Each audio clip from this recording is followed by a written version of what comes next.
Hello, V K ನಿಜವಾಸ್ತು ಚಾನಲ್ಗೆ ಸುಸ್ವಾಗತ. ವೀಕ್ಷಕರಿಗೆ ನನ್ನ ಶುಭಾಶಯಗಳು. ಈಗ ತಾನೇ ನಾನು ಪೂರ್ವದ ಭಾಗದ ಮನೆಗೆ ತಾಕಿದಂತೆ ಚಿಕ್ಕ ಪುಟ್ಟ ರೂಮುಗಳನ್ನು ಅಥವಾ ಕಂಪೌಂಡಿಗೆ ತಾಕಿದಂತೆ ಚಿಕ್ಕ ಪುಟ್ಟ ರೂಮುಗಳನ್ನು ನಿರ್ಮಿಸಿದರೆ ಅದರ ಬಗ್ಗೆ ಒಳಿತು ಕೆಡುಕುಗಳ ಬಗ್ಗೆ ಏನು ನಡೆಯುತ್ತದೆಂದು ನಾನು ಸವಿಸ್ತಾರವಾಗಿ ತಿಳಿಸಿದ್ದೇನೆ. ತಮಗೆ ತಿಳಿದಿದೆ ಎಂದು ನಾನು ಭಾವಿಸುತ್ತೇನೆ. ಹಾಗೂ ಈಗ ತಿಳಿಸುವುದೇನೆಂದರೆ, ಮುಂದಿನ ವಿಷಯವೆಂದರೆ ದಕ್ಷಿಣ ಭಾಗದ ಬಗ್ಗೆ ಮನೆಗೆ ತಾಕಿದಂತೆ ಚಿಕ್ಕ ಪುಟ್ಟ ಮನೆಗಳನ್ನು, ಕಂಪೌಂಡಿಗೆ ತಾಕಿದಂತೆ ಚಿಕ್ಕ ಪುಟ್ಟ ರೂಮುಗಳನ್ನು ನಿರ್ಮಿಸಿದರೆ ಅದು ಏನು, ಯಾವ ರೀತಿ ದುಷ್ಪರಿಣಾಮವನ್ನು ಬೀರುತ್ತದೆ ಎಂದು ನಾನು ವಿಸ್ತಾರವಾಗಿ ಹೇಳುತ್ತೇನೆ. ಅದಕ್ಕೆ ನಮ್ಮ ಎಪಿಸೋಡಿಗೆ ಅಂದರೆ ನಮ್ಮ ವಿಡಿಯೋಗೆ ಲೈಕ್ ಮಾಡಿ, ಶೇರ್ ಮಾಡಿ, ಹಾಗೂ ಕಾಮೆಂಟ್ಸ್ ಮಾಡಿ, ಹಾಗೂ ಬೆಲ್ ಐಕಾನ್ ಒತ್ತಿ, ಹಾಗೂ ಈ ವಿಡಿಯೋವನ್ನು ಮುಂದೆ ತಮ್ಮ ಅಕ್ಕಪಕ್ಕದವರಿಗೂ, ಸಂಬಂಧಿಕರಿಗೂ, ಬಂಧು ಬಾಂಧವರಿಗೂ ಶೇರ್ ಮಾಡಿ. ಇನ್ನಿತರರು ಎಲ್ಲರೂ ವೀಕ್ಷಿಸಿದರೆ ಇದರ ಬಗ್ಗೆ ಏನಾದರೂ ತಪ್ಪು ಇದ್ದರೆ ತಮ್ಮ ಮನೆಗಳನ್ನು ನಿರ್ಮಿಸಿಕೊಳ್ಳುತ್ತಾರೆಂದು ನಾನು ಭಾವಿಸುತ್ತೇನೆ. ಸರಿ, ಈಗಾದರೆ ದಕ್ಷಿಣದ ಭಾಗದ ವಿಷಯವಾಗಿ, ದಕ್ಷಿಣ ಅಭಿಮುಖವಾಗಿ ಕಟ್ಟಿದಂಥ ಮನೆಯಲ್ಲಿ ತಾವು ಮನೆಗೆ ತಾಕಿದಂತೆ ಅಥವಾ ಮುಂದಿನ ಕಂಪೌಂಡಿಗೆ ತಾಕಿದಂತೆ, ಯಾವುದೇ ಗೋಡೆಗೆ, ಕಂಪೌಂಡಿನ ಗೋಡೆಗೆ ಯಾವುದೇ ಪಕ್ಕದಲ್ಲಿ ತಾಕಿದಂತೆ ಚಿಕ್ಕ ಪುಟ್ಟ ಗೃಹಗಳನ್ನು ನಿರ್ಮಿಸಿದರೆ ಅದರಿಂದಾಗುವ ಪರಿಣಾಮಗಳ ಬಗ್ಗೆ ನಾನು ಸವಿಸ್ತಾರವಾಗಿ ಹೇಳುತ್ತೇನೆ. ಈಗ ದಕ್ಷಿಣ ಭಾಗದಲ್ಲಿ ಅಭಿಮುಖವಾಗಿ ತಾವು ನಿಂತುಕೊಂಡಾಗ ಎಡಭಾಗಕ್ಕೆ ಬರುವುದೇ ದಕ್ಷಿಣದ ಆಗ್ನೇಯ, ಬಲಭಾಗಕ್ಕೆ ಬರುವುದೇ ದಕ್ಷಿಣದ ನೈಋತ್ಯ. ಇದು ದಕ್ಷಿಣದ ನೈಋತ್ಯ ನೀಚ ಸ್ಥಾನ, ದಕ್ಷಿಣದ ಆಗ್ನೇಯ ಉಚ್ಚ ಸ್ಥಾನ ಎನ್ನುತ್ತಾರೆ. ಆದರೆ ಉಚ್ಚ ನೀಚಗಳ ಬಗ್ಗೆ ಈಗಾಗಲೇ ತಮಗೆ ತಿಳಿದಿದೆ ಎಂದು ನಾನು ಭಾವಿಸುತ್ತೇನೆ. ಈಗ ವಿಷಯಕ್ಕೆ ಬರೋಣ. ಏನೆಂದರೆ, ಅದೇ ಮನೆಗೆ ತಾಕಿದಂತೆ ನೀವು ಮುಖ್ಯ ನಿವೇಶನಕ್ಕೆ ಮನೆಗೆ ತಾಕಿದಂತೆ ಬಲಭಾಗದಲ್ಲೂ ಎಡಭಾಗದಲ್ಲೂ ನಿವೇಶನವನ್ನು ನಿರ್ಮಿಸಿದ್ದರೆ ಅದರ ಬಗ್ಗೆ ಸವಿಸ್ತಾರವಾಗಿ ಹೇಳುತ್ತೇನೆ.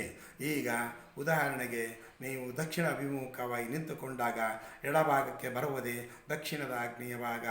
ಆ ಭಾಗದಲ್ಲಿ ನೀವು ಏನಾದರೂ ಮನೆಗೆ ತಾಕಿದಂತೆ ಯಾವುದೇ ಚಿಕ್ಕ ಒಂದು ರೂಮನ್ನು ನಿರ್ಮಿಸಿ ಅದರಲ್ಲಿ ಯಾವುದೇ ಥರದ ರೂಮ್ ಆಗಿರಬಹುದು, ಶೌಚಾಲಯವಾಗಿರಬಹುದು, ಬಾತ್ರೂಮ್ ಆಗಿರಬಹುದು, ಸ್ಟೋರ್ ರೂಮ್ ಆಗಿರಬಹುದು, ಯಾವುದೇ ಥರದ ಚಿಕ್ಕ ಪುಟ್ಟ ಗೃಹಗಳನ್ನು ಎಂದು ನಿರ್ಮಿಸಬಾರದು.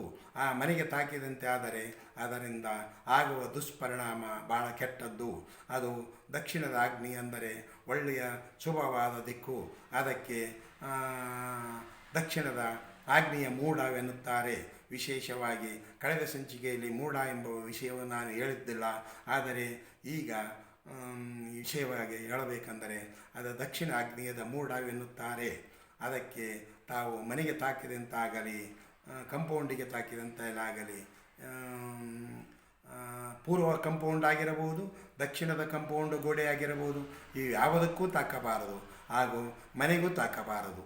ಅಂದರೆ ಮನೆಗೆ ಅಂಟಬಾರದು, ತಾಕಬಾರದಂತ ಕೆಲವೊಬ್ಬ ಪಕ್ಕದಲ್ಲಿ ಅನ್ನುತ್ತಿದ್ದಾರೆ, ಕೆಲವೊಂದು ಭಾಗದಲ್ಲಿ ಅಂಟಬಾರದು ಅಂತಿದ್ದಾರೆ, ಜೋಡಿಸಿ ಕಟ್ಟಬಾರದಂತೂ ಕೆಲವೊಂದು ಭಾಗದಲ್ಲಿ ಅನ್ನುತ್ತಿದ್ದಾರೆ.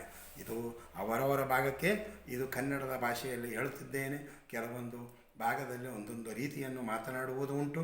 ಸರಿ, ಯಾಗಾದರೂ ಕನ್ನಡದಲ್ಲೇ ಹೇಳುತ್ತಿದ್ದೇನೆ. ಸರಿ, ಈಗೇನಾದರೂ ಹೇಳಬೇಕಂತಂದರೆ, ದಕ್ಷಿಣದ ಆಗ್ನೇಯ ಅತ್ಯಂತ ಪವಿತ್ರವಾದ ಸ್ಥಳ.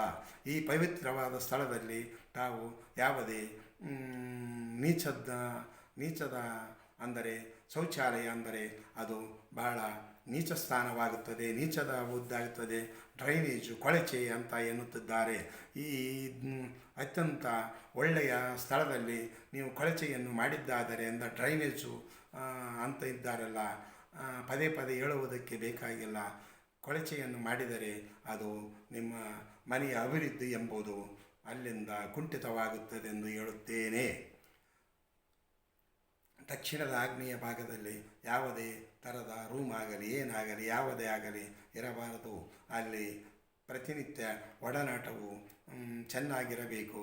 ಅಲ್ಲಿ ಕುಳಿತುಕೊಳ್ಳುವುದಕ್ಕೆ ಒಳ್ಳೆಯ ಚೆನ್ನಾಗಿರುವಂಥ ಸ್ಥಳವನ್ನಾಗಿ ನಿರ್ಮಿಸಿಕೊಂಡು ಸ್ವಚ್ಛಂದಕರವಾಗಿದ್ದರೆ ಅದು ಎಷ್ಟು ಸ್ವಚ್ಛವಾಗಿರುತ್ತದೆ ಅಷ್ಟು ಆ ಮನೆಯು ಅಭಿವೃದ್ಧಿವಾಗಿರುತ್ತದೆಂದು ಹೇಳಲು ಇಷ್ಟಪಡುತ್ತೇನೆ. ಒಂದು ವೇಳೆ ತಾವು ಆ ಮನೆಗೆ ತಾಕಿದಂತೆ ದಕ್ಷಿಣದ ಆಗ್ನೇಯ ಭಾಗದಲ್ಲಿ ಏನಾದರೂ ಚಿಕ್ಕ ಪುಟ್ಟ ಗೃಹಗಳನ್ನು ನಿರ್ಮಿಸಿದ್ದಾದರೆ ಆ ಮನೆಯಲ್ಲಿ ಸಂತಾನವು, ಅಂದರೆ ದಕ್ಷಿಣದ ಭಾಗ ಹೆಣ್ಣು ಮಕ್ಕಳಿಗೆ ವಿಶೇಷವಾಗಿ ಸಂಬಂಧಪಟ್ಟ ವಿಷಯ, ಆ ಮನೆಯ ಒಡತಿಗಾಗಲಿ ಹೆಣ್ಣು ಮಕ್ಕಳಿಗಾಗಲಿ ಅತ್ಯಂತ ಯಾವ ರೋಗ ಬರುತ್ತದೆ, ಯಾವುದೇ ಇರುತ್ತದೆ ಅಂತಂದೊಂದು ಅವರು ಎಂದು ನರಳುತ್ತಾ ಬದುಕಬೇಕಾಗುತ್ತದೆ. ಹಾಗೂ ಗುಪ್ತವಾದ ರೋಗಗಳು ಬಹಳ ಬರುತ್ತವೆ. ಹೆಣ್ಣು ಮಕ್ಕಳೆಂದರೆ ಸಾಮಾನ್ಯವಾಗಿ ಗುಪ್ತ ರೋಗಗಳು ಇದ್ದೇ ಇರುತ್ತವೆ. ಅವು ಉಲ್ಬಣಗೊಂಡು ಅದರಿಂದ ಅವರು ಪ್ರತಿನಿತ್ಯ ನರಳುತ್ತಾ ರೋಗಕ್ಕೆ ತುತ್ತಾಗಿ ಅಪಮೃತ್ಯ, ಅಂದರೆ ಮಧ್ಯಕಾಲದಲ್ಲಿ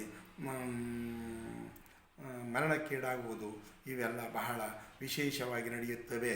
ಒಂದು ವೇಳೆ ಅವರು ಆ ಮನೆಯಲ್ಲಿ ವಾಸಿಸುವ ಹೆಣ್ಣು ಮಕ್ಕಳಿಗಾಗಲಿ ಎಲ್ಲರಿಗಾಗಲಿ ಯಾವುದೇ ಥರದ ಕೆಡುಕು ಉಂಟು ಆಗದಿದ್ದರೆ, ಆ ಮನೆಯ ಒಡೆಯನಾಗಲಿ ಆ ಮನೆಯ ಗಂಡು ಸಂತಾನಕ್ಕಾಗಲಿ ಅವನಿಗೆ ಪಾರ್ಶ್ವವಾಯು ಬಂದಿದ್ದೇ ಆದರೆ ಆ ಮನೆಯ ಒಡತಿಗಾಗಲಿ ಆ ಮನೆಯ ಮಕ್ಕಳಿಗಾಗಲಿ ಗಂಡರು ಪ್ರತಿನಿತ್ಯ ತಾವು ಆ ನರಕವನ್ನು, ಅಂದರೆ ತಮ್ಮ ಪತಿಗಾಗಲಿ ಮಕ್ಕಳಿಗಾಗಲಿ ಅದನ್ನು ನೋಡಲಿಕ್ಕೆ, ಅದರ ಶೌಚಾಲಯದ ಬಗ್ಗೆ ಸ್ವಚ್ಛವಂದ ಇರಲಾರದಾಗ ಅದರ ನರಕ ಜೀವನ ಅನುಭವಿಸುವುದು ಆ ಮನೆಯಲ್ಲಿ ಹೆಣ್ಣು ಮಕ್ಕಳಿಗೆ ಒಂದು ವೇಳೆ ತಾವೇ ಅನಾರೋಗ್ಯಕ್ಕೀಡಾಗಬಹುದು, ಒಂದು ವೇಳೆ ತಮ್ಮ ಕುಟುಂಬದಲ್ಲಿ ಗಂಡು ಸಂತಾನಕ್ಕೆ ಯಾವಾದರೂ ಅನಾರೋಗ್ಯಕ್ಕೀಡಾದರೆ ಅವಳು ಪ್ರತಿನಿತ್ಯ ಅವರ ಸೇವೆಯನ್ನು ಮಾಡಬೇಕಲ್ಲ, ಅದು ನರಕದ ಜೀವನ.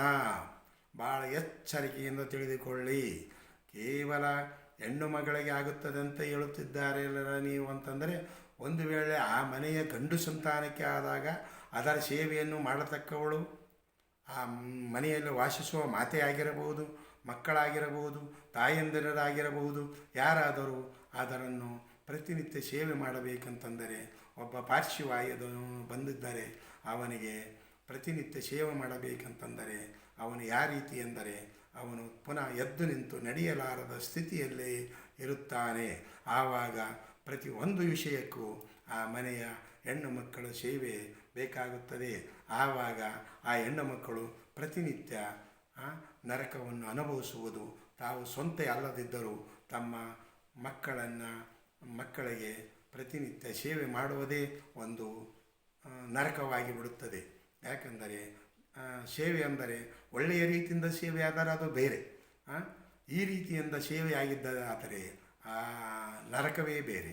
ಅದಕ್ಕೆ ತಾವು ದಯಮಾಡಿ ದಕ್ಷಿಣದ ಆಗ್ನೇಯ ಭಾಗದಲ್ಲಿ ಎಂದು ಗೃಹಕ್ಕೆ ಅಥವಾ ಕಂಪೌಂಡಿಗೆ ತಾಕಿದಂತೆ ತಮ್ಮ ಮನೆಗಳನ್ನು ಎಂದು ನಿರ್ಮಿಸಿಕೊಳ್ಳಬೇಡಿ.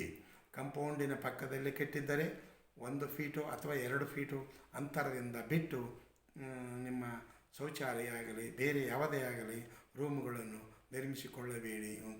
ನಿರ್ಮಿಸಿಕೊಂಡು ನೀವು ಚೆನ್ನಾಗಿ ಸುಖವಾಗಿ ಜೀವನದಿಂದ ಬದುಕಿ. ಆದರೆ ಮನೆಗೆ ತಾಕದಂತೆ ಎಂದೂ ತಾವು ತಮ್ಮ ರೂಮುಗಳನ್ನು ಎಂದೂ ನಿರ್ಮಾಣ ಮಾಡಬೇಡಿ. ಶೌಚಾಲಯ ಆಗಿರಬಹುದು, ಅಥವಾ ಬಾತ್ರೂಮ್ ಆಗಿರಬಹುದು, ಅಥವಾ ಸ್ಟೋರ್ ರೂಮ್ ಆಗಿರಬಹುದು, ಅಥವಾ ಮಕ್ಕಳು ಕೂಡುವುದಕ್ಕೆ ಕೆಲವೊಬ್ಬರು ಆಫೀಸ್ ರೂಮ್ಗಳು ಮಾಡಿರುತ್ತಾರೆ. ಹೊರಪಕ್ಕದಲ್ಲಿ ಯಾರೋ ಗೆಸ್ಟ್ ಬಂದರೆ ಒಂದು ಆಫೀಸ್ ರೂಮ್ ಥರ ಮಾಡಿರುತ್ತಾರೆ. ಅದು ಸಹ ಒಳ್ಳೆಯದಲ್ಲ. ಹೇಳಬೇಕೆಂದರೆ ಅದು ದಕ್ಷಿಣ ಆಗ್ನೇಯದ ಪವಿತ್ರವಾದ ಸ್ಥಳವನ್ನು ಯಾವ ರೀತಿಯಿಂದ ದಕ್ಷಿಣದ ಆಗ್ನೇಯ ಮೂಡವೆನ್ನುತ್ತಾರೆ. ಸರಿ, ಈಗಾಗಲೇ ದಕ್ಷಿಣದ ಅಭಿಮುಖವಾಗಿ ನಿಂತುಕೊಂಡಾಗ ಬಲಭಾಗದಲ್ಲಿ ಬರುವುದೇ ನೀಚ ಸ್ಥಾನವಾದ ನೈಋತ್ಯದ ಭಾಗ. ಈ ನೈಋತ್ಯ ಭಾಗದಲ್ಲಿ ತಾವು ಮನೆಗಾಗಲಿ ಕಂಪೌಂಡಿಗಾಗಲಿ ತಾಕುವಂತೆ ತಾವು ಚಿಕ್ಕ ಪುಟ್ಟ ಮನೆಗಳನ್ನು ನಿರ್ಮಾಣ ಮಾಡಿದ್ದಾದರೆ, ಮನೆಗೆ ತಾಕಿದ್ದೇ ಆದರೆ ಅದು ಸಹ ಆ ಮನೆಯಲ್ಲಿ ವಾಸಿಸುವಂಥ ಎಲ್ಲ ಕುಟುಂಬಕ್ಕೂ ಭಾಳ ತೊಂದರೆ ಇರುತ್ತದೆ. ಭಾಳ ಎಚ್ಚರದಿಂದ ನೋಡಿಕೊಳ್ಳಬೇಕು. ಏನಪ್ಪ ಆಯಿತಾ, ಯಾವ ರೀತಿ ಹೇಳುತ್ತಿದ್ದಾನೆ, ಒಂದು ನಾಟಕದ ಮಾತು ಹೇಳುತ್ತಿದ್ದಾನೆಂದರೆ ಯಾಕೆ ಹೇಳುತ್ತಿದ್ದಾನೆಂದರೆ ಅವರು ಎಚ್ಚರವಾಗಿರಬೇಕೆಂದು. ನಾನು ಈ ರೀತಿ ಹೇಳಬೇಕೆಂಬುದೇನು ಇಲ್ಲ, ಯಾಕೆಂದರೆ ಅವರು ಇದನ್ನು ಗಂಭೀರವಾಗಿ ತೆಗೆದುಕೊಳ್ಳಲಿ ಎಂಬ ವಿಷಯಕ್ಕೆ ಮಾತ್ರ ಹೇಳುತ್ತಿದ್ದೇನೆ. ನನಗೆ ಚೆನ್ನಾಗಿ ಮಾತನಾಡುವುದಕ್ಕೆ ಬರುತ್ತದೆ, ಆದರೆ ಇದನ್ನು ಪುನಃ ಪುನಃ ಹೇಳಿದ್ದರೆ ಏನೆಂದರೆ ಅವರು ತಪ್ಪುಗಳು ಇದ್ದರೆ ತಿದ್ದಿಕೊಂಡು ತಾವು ಕುಟುಂಬವನ್ನು ಉನ್ನತ ಮಟ್ಟಕ್ಕೆ, ಉನ್ನತ ಸ್ಥಾನಕ್ಕೆ ತೆಗೆದುಕೊಂಡು ಹೋಗಿ ತಾವು ಆರೋಗ್ಯವಂತರು, ಐಶ್ವರ್ಯವಂತರು, ವಿದ್ಯಾವಂತರು, ಬುದ್ಧಿವಂತರು, ತಾವು ಜನರಲ್ಲಿ ಒಡನಾಟ ಚೆನ್ನಾಗಿದ್ದು ಅಭಿವೃದ್ಧಿಗೆ ಪಥದತ್ತ ಹೋಗಬೇಕೆಂದು ನಾನು ಆಶಿಸುತ್ತೇನೆ. ಸರಿ, ಈಗಾಗಲೇ ದಕ್ಷಿಣದ ಬಲಭಾಗದಲ್ಲಿ ಬರುವಂಥ ನೀಚ ಸ್ಥಾನವಾದ ದಕ್ಷಿಣದ ನೈಋತ್ಯ ಭಾಗದಲ್ಲಿ ಯಾವುದೇ ಗೃಹಗಳನ್ನು ಮನೆಗೆ ತಾಕಿದಂತೆ ಗೃಹಗಳನ್ನು ನಿರ್ಮಾಣ ಮಾಡಿದ್ದಾದರೆ ಅದರ ಬಗ್ಗೆ ಫಲಾಫಲದ ಬಗ್ಗೆ ಕೂಲಂಕುಷವಾಗಿ ಹೇಳುತ್ತೇನೆ, ಗಮನವಿಟ್ಟು ಕೇಳಿ. ದಕ್ಷಿಣ ಭಾಗದ ಬಲಭಾಗದಲ್ಲಿ ನೈಋತ್ಯದಲ್ಲಿ ತಾವು ಮನೆಗೆ ತಾಕಿದಂತೆ ಗೃಹಗಳನ್ನು ನಿರ್ಮಾಣ ಮಾಡಿದ್ದೇ ಆದರೆ ಅಲ್ಲಿ ವಾಸಿಸುವಂಥ ಮನೆಯ ಒಡತಿಯಾಗಲಿ, ಹೆಣ್ಣು ಮಕ್ಕಳಾಗಲಿ ಅಥವಾ ಗಂಡು ಸಂತಾನವಾಗಿರಬಹುದು, ಅತ್ಯಂತ ಮುಖ್ಯವಾಗಿ ಹೆಣ್ಣು ಸಂತಾನಕ್ಕೆ ಕೆಡಕುಂಟಾಗುತ್ತದೆ. ಆ ಮನೆಯಲ್ಲಿ ಹುಟ್ಟುವ ಮಗು ಹೆಣ್ಣಾಗಿದ್ದರೆ ಅಂಗಹೀನನಾಗಿ, ಅಂಗಹೂನನಾಗಿ ಅದು ನಡೆದಾಡುವುದಕ್ಕೆ ಕಣ್ಣು ಇಲ್ಲೋ, ಕಿವಿಯೂ ಇಲ್ಲೋ, ಕಾಲು ಇಲ್ಲೋ, ಹಾಗೂ ಪೋಲಿಯೋ ಯಾವುದೇ ಥರದ ಇದೇ ಥರದ ರೋಗಗಳಿಗೆ ಹುಟ್ಟಿ ಆ ಮಗು ಜೀವನವಿಡೀ ತಂದೆ ತಾಯಿ ಪಾಲಪೋಷಣೆ ಮಾಡಬೇಕು ಎಂಬ ಸ್ಥಿತಿಯಲ್ಲಿ ಆ ಮನೆಯಲ್ಲಿ ಹುಟ್ಟುವ ಹೆಣ್ಣು ಮಗು ಹುಟ್ಟುತ್ತದೆ ಎಂದು ನಾನು ಹೇಳಲು ಇಷ್ಟಪಡುತ್ತೇನೆ. ಇದರ ಬಗ್ಗೆ ತಾವು ಅತಿ ಗಂಭೀರವಾಗಿ ತೆಗೆದುಕೊಂಡು ಇಂಥ ತೊಂದರೆಯು ಏನು ಇದ್ದರೆ ತಾವು ಗೃಹವನ್ನು ಸರಿಯಾದ ರೀತಿಯಲ್ಲಿ ನಿರ್ಮಾಣ ಮಾಡಿಕೊಳ್ಳಿ. ಹಾಗೂ ಒಂದು ವೇಳೆ ಆ ಮನೆಯ ಒಡತಿಯಾಗಲಿ ಮಧ್ಯಕಾಲದಲ್ಲಿ ಅವರು ದುರ್ಮರಣವನ್ನು ಹೊಂದುವುದುಂಟು. ಒಂದು ವೇಳೆ ಗಂಡು ಸಂತಾನ ಆದರೆ ಅವನು ಹೊರಗಡೆ ಹೋದವನು ಪುನಃ ಬರುತ್ತಾನೆ, ಯಾವ ರೀತಿಯ ಅಪಘಾತ ಆಗುತ್ತದೆ, ಅವನು ಯಾವಾಗಲೂ ಹೊರಗಡೆ ಹೋಗಿ ಬಂದಾಗ ಯಾವುದೇ ವಿಷಯವಾಗಿ ಅವನು ಅಪಘಾತದ ಬಗ್ಗೆನೇ ಸುದ್ದಿಯನ್ನು ತರುತ್ತಾನೆ. ಒಂದು ಮೋಟರ್ ಬೈಕ್ ಹೋಗ್ಬೋದು, ಒಂದು ಕಾರು ಹೋಗ್ಬೋದು, ಒಂದು ವಿದ್ಯುತ್ ಅವಘಡ ಆಗಿರಬಹುದು. ಒಟ್ಟು ಅವನಿಗೆ ಪ್ರತಿನಿತ್ಯ ಜೀವದ ಕಂಟಕ ಇರುತ್ತದೆ. ಹೆಣ್ಣಿಗೆ ಆಗಲಿ ಗಂಡಿಗೆ ಆಗಲಿ ಇದು ಪ್ರತಿ ಒಂದು ತಾಸು ಅವನ ಜೀವನದ ಬಗ್ಗೆ ಕಂಟಕವಿರುತ್ತದೆಂದು ಹೇಳಬಹುದು. ಹಿಂದೆ ಆಗುತ್ತದೆ ಅಂದೇ ಆಗುತ್ತದೆ ಅಂತ ಹೇಳುವುದಿಲ್ಲ. ಅದು ಕೆಲವೊಂದು ಅವನವನ್ನು ಹುಟ್ಟಿದ ಮಾರ್ಗದರ್ಶನದ ಅನುಗುಣವಾಗಿ ಒಟ್ಟು ಮಧ್ಯಕಾಲದಲ್ಲಿ ಆ ಮನೆಯಲ್ಲಿ ಮೃತ್ಯುವಂತೂ ಕಟ್ಟಿಟ್ಟ ಬುತ್ತಿ ಅಂತ ನಾನು ಹೇಳುತ್ತೇನೆ. ಹೆಣ್ಣಾಗಿರಬಹುದು, ಗಂಡಾಗಿರಬಹುದು. ವಿಶೇಷವಾಗಿ ಹೆಣ್ಣು ಮಕ್ಕಳಿಗೆ ಒಂದು ವೇಳೆ ಆ ಮನೆಯಲ್ಲಿ ಹೆಣ್ಣು ಮಕ್ಕಳಿಗೆ ಯಾವುದೇ ಥರದ ಅಪಘಾತ ಯಾವುದೂ ಆಗದಿದ್ದಂದರೆ ಆ ಮನೆಯಲ್ಲಿ ಒಡೆಯನಾಗಲಿ ಮಕ್ಕಳಾಗಲಿ ಈಗಾಗಲೇ ಹೇಳಿದಂತೆ ಅವರು ಪಾರ್ಶ್ವವಾಯ ಅಥವಾ ಯಾವುದೇ ಥರದ ವಾಸಿಯಾಗದಂಥ ರೋಗಗಳಿಗೆ ತುತ್ತಾಗಿ ಅವನು ತನ್ನ ಒಡನಾಟವನ್ನು ಕಳೆದುಕೊಂಡಾಗ ಅವನ ಸೇವೆಯನ್ನು ಮಾಡುವುದು ಆ ಮನೆಯ ಒಡತಿಯಾಗಲಿ ಮಡದಿಗಾಗಲಿ ಹೆಣ್ಣು ಮಕ್ಕಳಿಗಾಗಲಿ ಅದು ನರಕದ ಜೀವನ ಎನ್ನಿಸುತ್ತದೆ. ಇನ್ನು ನರಕ ಎಂಬುದು ಎಲ್ಲಿ ಇಲ್ಲ, ಸ್ವರ್ಗ ಎಂಬುದು ಎಲ್ಲಿ ಇಲ್ಲ, ಎಲ್ಲ ಇರುವುದು ನಮ್ಮ ಗೃಹದಲ್ಲೇ, ನಮ್ಮ ಜೀವನದಲ್ಲೇ. ನಾವು ನರಕವನ್ನು ಸ್ವಾಗತಿಸುತ್ತೇವೋ ಸ್ವರ್ಗವನ್ನು ಸ್ವಾಗತಿಸುತ್ತೇವೋ, ನಾವು ನಮ್ಮ ಗೃಹಗಳನ್ನು ನಿರ್ಮಾಣ ಮಾಡಿಕೊಳ್ಳುವುದಕ್ಕೆ ನರಕದ ರೀತಿಯಲ್ಲಿ ಗೃಹವನ್ನು ನಿರ್ಮಾಣ ಮಾಡಿದರೆ ಎಲ್ಲಿ ಮೇಲೆ ಇಲ್ಲ, ಇಲ್ಲೇ ಇರುವುದು ನಮ್ಮ ಎಲ್ಲ ಆಗುಗಳ ಬಗ್ಗೆ ನಮ್ಮ ಗೃಹದಲ್ಲಿರುತ್ತದೆ. ಅದಕ್ಕೆ ತಾವು ದಯಮಾಡಿ ನಾನು ತಿಳಿಸಿದಂತೆ ಇದರಲ್ಲಿ ಇನ್ನು ದೀರ್ಘವಾಗಿ ಬೇಕಾದಷ್ಟು ವಿಷಯಗಳಿದ್ದಾವೆ. ಆದರೆ ಒಂದೇ ವಿಡಿಯೋದಲ್ಲಿ ಅದರ ಬಗ್ಗೆ ಸಂಪೂರ್ಣವಾದ ವಿವರವನ್ನು ಹೇಳಲಿಕ್ಕೆ ಆಗದಲ್ಲ. ಯಾಕಂದರೆ ಆ ವಿಡಿಯೋ ದೀರ್ಘವಾಗಿ ಆದರೆ ಯಾರು ನೋಡುವುದಕ್ಕೆ ಸಹನೆ ಇರುವುದಿಲ್ಲ. ಅದಕ್ಕೆ ನಾನು ಹೇಳುವುದೇನೆಂತಂದರೆ ಚಿಕ್ಕ ಪುಟ್ಟ ಈ ವಿಡಿಯೋವನ್ನು ಇಲ್ಲಿಗೆ ಮುಕ್ತಾಯಗೊಳಿಸುತ್ತೇನೆ. ನಾನು ಹೇಳುತ್ತೇನೆ, ಅದಕ್ಕೆ ನನ್ನ ವಿ ಕೆ ನಿಜವಾಸ್ತು ಚಾನಲ್ಗೆ ನಿಜ ವಾಸ್ತು ಎನ್ನುವುದು ವಾಸ್ತು ನಿಜವಾಗಿರುತ್ತದೆ ಎಂಬುದಕ್ಕೆ ವೀರಭದ್ರೇಶ್ವರ ಕೃಪಾ ಎಂಬ ಹೆಸರಿನಿಂದ ನಾನು ವಿ ಕೆ ನಿಜವಾಸ್ತು ಅಂತ ವೀರಭದ್ರೇಶ್ವರ ಕೃಪಾ ವಾಸ್ತು ನಿಜವಾಗಿರುತ್ತದೆ ಎಂಬ ವಿಷಯವಾಗಿ ಎಲ್ಲರಿಗೆ ಮನದಟ್ಟಾಗಿರಂಥ ವಿ ಕೆ ನಿಜವಾಸ್ತು ಚಾನಲ್ಲು ಎಂದು ನಾನು ಇದಕ್ಕೆ ನಾಮಕರಣ ಮಾಡಿ ಈ ವಿಡಿಯೋವನ್ನು ಪ್ರತಿನಿತ್ಯ ನಾನು ಬಿಡುಗಡೆ ಮಾಡುತ್ತಿದ್ದೇನೆ. ತಾವು ಇದೇ ರೀತಿ ನನ್ನ ವಿಡಿಯೋ ಬರಬೇಕೆಂದರೆ ತಾವು ಲೈಕ್ ಮಾಡಿ, ಸಬ್ಸ್ಕ್ರೈಬ್ ಮಾಡಿ, ಬೆಲ್ ಐಕಾನ್ ಒತ್ತಿ ಹಾಗೂ ಕಾಮೆಂಟ್ಸ್ ಮಾಡಿ ಹಾಗೂ ಇತರರಿಗೂ ಅಕ್ಕಪಕ್ಕದವರಿಗೂ ನಿಮ್ಮ ನೆಂಟರಿಗೂ ಎಲ್ಲ ರೀತಿಯಿಂದ ಶೇರ್ ಮಾಡಿ. ಅವರು ಸಹ ತಮ್ಮ ಮನೆಗಳಲ್ಲಿ ಏನಾದರೂ ತೊಂದರೆ ಇದ್ದರೆ ಪುನಃ ನಿರ್ಮಿಸಿಕೊಂಡು ಒಳ್ಳೆ ಸುಖವಾಗಿ ಇರಲೆಂದು ನಾನು ಆಶಿಸುತ್ತೇನೆ. ಈಗಾಗಲೇ ದಕ್ಷಿಣದ ಭಾಗದ ಮನೆಗೆ ತಾಕಿದಂತೆ ಆಗಲಿ, ಕಂಪೌಂಡಿಗೆ ತಾಕಿದಂತಾಗಲಿ ವಿಷಯದ ಬಗ್ಗೆ ಹೇಳಿದ್ದೇನೆ.